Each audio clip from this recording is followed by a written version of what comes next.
Quem ama beleza normalmente ama falar de moda também. A minha convidada de hoje é uma expert no assunto. Jornalista, estilista e consultora de moda. Paula Martins. Oi. Paula, minha querida. Tudo bom? Tudo jóia. Muito obrigada por ter vindo Imagina, aqui. obrigada a você pelo convite. Seja muito bem-vinda, porque eu tenho certeza que a Paula vai entregar tudo que a gente precisa.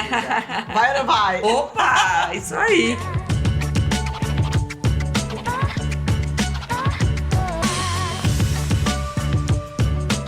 A gente sabe que a moda, normalmente, ela reflete o que o mundo está passando atualmente. O que a moda tá trazendo pra gente? Resquícios de um pós-isolamento ou tá vindo com mais leveza? Então, Renata, sem dúvida, a moda ela é uma fotografia do tempo que a gente está vivendo. Sim. E as pessoas, elas trabalham a própria imagem, né, com todas essas tendências e tudo isso, e acaba se comunicando muito, por isso que a gente consegue ter uma visão do que está acontecendo. A gente viveu aquela vontade de se apegar muito mais à praticidade, ao conforto, do que qualquer outra coisa. Aí vira aquelas coisas dos pijamas, reunião de pijama. E a gente trabalhou muito com a história da cintura pra cima. Mudou completamente como as pessoas se enxergavam, porque até então a gente não estava na frente da tela. Logo depois, foi o ano passado, a gente voltou com um escapismo, sabe?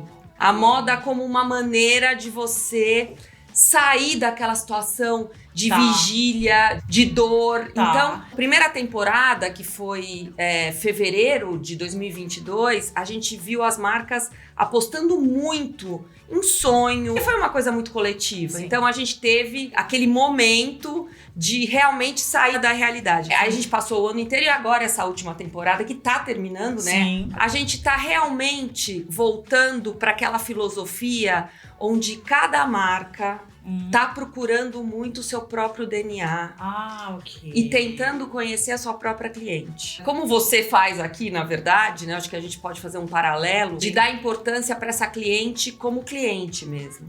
Não como uma generalista da história. Então, óbvio que meu escritório, a gente tá detectando tudo que tá acontecendo e a gente vai detectar várias macro tendências, por exemplo. Mas, na verdade, a gente pontua, porque a gente tá num movimento onde a mulher, ela quer se entender como mulher, ela quer se conhecer, entender os próprios estilos e adaptar essa moda para ela. Então, na verdade, a gente tem várias linhas de pensamento aí. Cada uma das mulheres tem o trabalho hoje, ainda mais com as redes sociais, de tentar entender como ela quer processar a própria imagem. Porque a imagem diz respeito ao que você está comunicando. Então, como você quer comunicar? De que jeito você quer comunicar? Qual é a macro tendência para esse ano? A gente, por exemplo, tem 3 aspectos muito importantes que a gente tem que pontuar.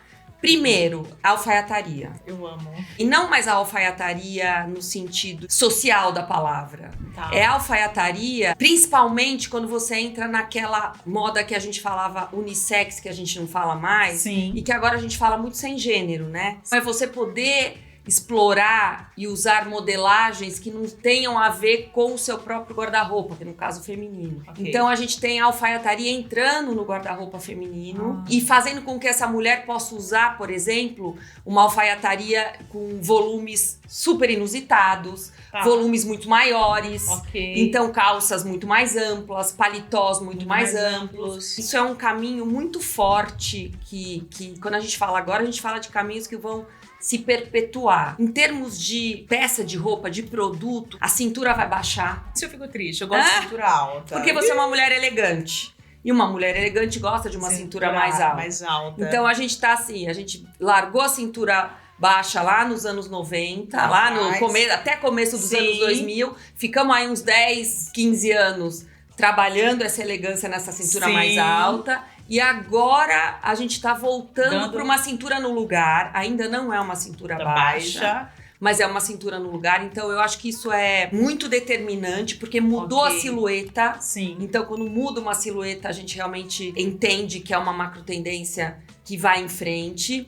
E a gente tem um resgate da feminilidade, por incrível que pareça. Então o escapismo e o sonho e a fantasia ficou numa mulher mais feminina mesmo. Que o Brasil tem a história do borogodó. A Itália é sofisticada, a França é glamurosa, os Estados Unidos é prático, e o Brasil a gente tem aquela mistura que faz toda a diferença.